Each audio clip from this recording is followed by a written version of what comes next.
Halo semua, perkenalkan nama saya Nini Trinovasina, NIM 19010090 kelas C, Program Studi Pendidikan Kimia Universitas Nusa Cendana. Baik, pada video ini saya akan menjelaskan materi Kimia Anorganik 2 mengenai golongan 11. Yang pertama, golongan 11 terdiri dari yang pertama tembaga, yang kedua perak, yang ketiga emas. Tembaga, perak, dan emas sering disebut sebagai logam mata uang karena ketiganya merupakan bahan utama untuk pembuatan mata uang logam. 4 alasan utamanya yaitu: yang pertama, ketiga logam ini terdapat langsung sebagai logamnya. Yang kedua, bersifat dapat ditempa sehingga mudah dibentuk sebagai desain yang dikehendaki. Yang ketiga, bersifat tidak reaktif secara kimiawi dan menjadi sangat berharga khususnya karena kelimpahannya yang sangat jarang untuk perak dan emas. Kelimpahan ketiga unsur ini di dalam kerak bumi.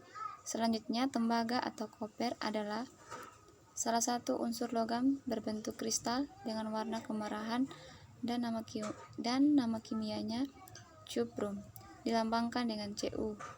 Tembaga merupakan logam transisi golongan 1B yang memiliki nomor atom 29 dan berat atom 63,55 gram per mol.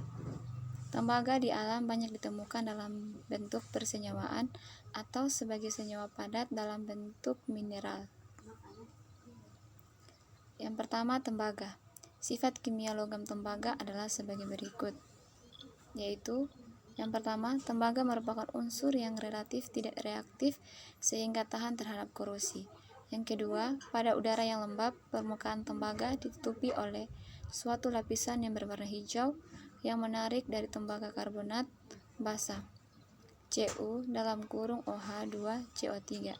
Selanjutnya, pada suhu sekitar 300 derajat Celcius, tembaga dapat bereaksi dengan oksigen membentuk CuO yang berwarna hitam. Sedangkan pada suhu yang lebih tinggi, sekitar 1000 derajat Celcius, akan terbentuk tembaga 1 oksida Cu2O yang berwarna merah.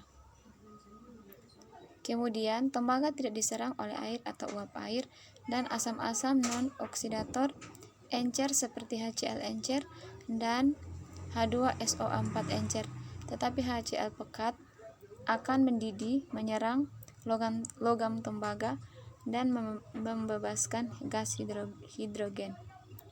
Kemudian, tembaga tidak bereaksi dengan alkali, tetapi larut dalam amonia oleh adanya udara membentuk larutan yang berwarna biru dari kompleks Cu(NH3 4+). Dan tembaga panas dapat bereaksi dengan uap belerang dan halogen. Bereaksi dengan belerang membentuk tembaga 1 sulfida dan tembaga 2 sulfida, dan untuk reaksi dengan halogen membentuk tembaga 1 klorida. Kemudian berikutnya, ekstraksi tembaga dari kalkopirit. Metode yang digunakan untuk mengekstraksi tembaga dari bijinya tergantung sifat alami dari sifat biji.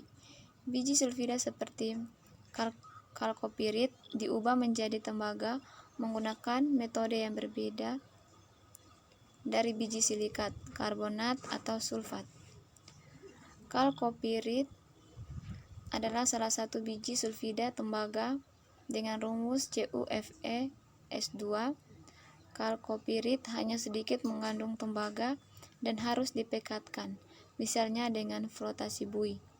Penjelasan flotasi buih merupakan salah satu cara pemekatan dalam ekstraksi logam. Yang pertama, biji yang dipekatkan dipanaskan dengan silikon oksida atau silika dengan oksigen pada tanur. Yang kedua, ion tembaga 2 pada kalkopirit direduksi menjadi tembaga 1 sulfida dan direduksi lebih jauh pada tahap akhir. Dan yang ketiga, besi dalam kalkopirit diubah menjadi besi 2 silikat yang mana akan dibuang. Sebagian besar belerang dalam kalkopirit diubah menjadi gas belerang dioksida. Senyawa tersebut digunakan untuk membuat asam sulfat melalui proses kontak. Seluruh proses yang terjadi adalah 2CuFeS tambah 2SiO2 tambah 4O2 menghasilkan Cu2S tambah 2FeSiO3 tambah 3SO2. Tembaga 1 sulfida yang dihasilkan selanjutnya diubah menjadi tembaga dengan bantuan oksigen. Kemudian pemurnian tembaga. Tembaga yang dihasilkan melalui ekstraksi dari biji sulfida masih belum murni. Pertama, tembaga tersebut dibersihkan dari belerang yang tersisa. Kemudian dipasang sebagai anoda untuk tujuan pemurnian dengan elektrolisis.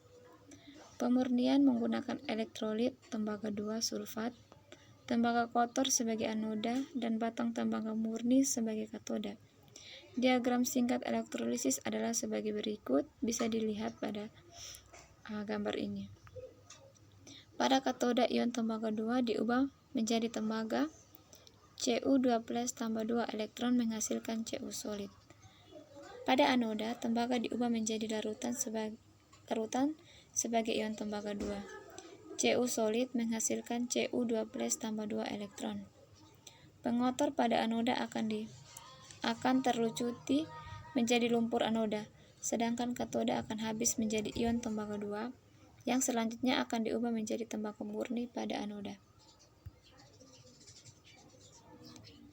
Perak muncul secara alami dalam biji-biji argentite atau Ag2S dan Hort silver AgCl. Biji-biji timah, timbal timah, tembaga emas, dan perunggu nikel merupakan sumber-sumber penting untuk menambang perak. Di dunia belahan barat, Meksiko, Kanada, Peru, dan Amerika Serikat merupakan negara-negara penghasil perak.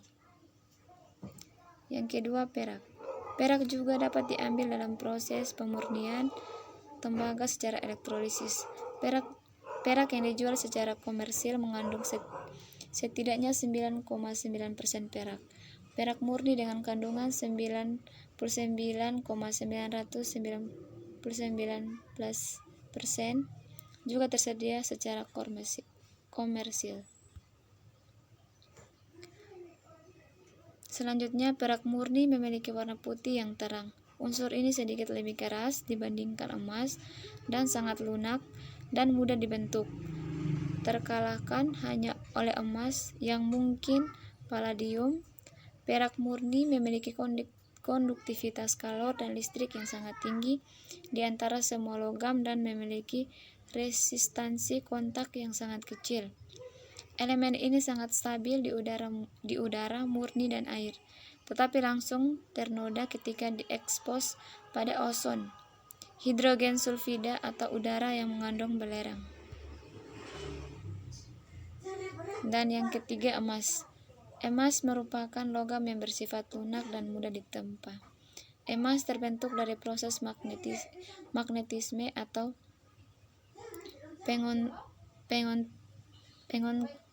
pengonsentrasian di permukaan bumi. Mineral emas terdiri dari emas natif, elektrum, emas telurida, sejumlah paduan unsur-unsur belerang, antimo, dan selenium. Emas digunakan sebagai standar keuangan, perhiasan, dan elektronik.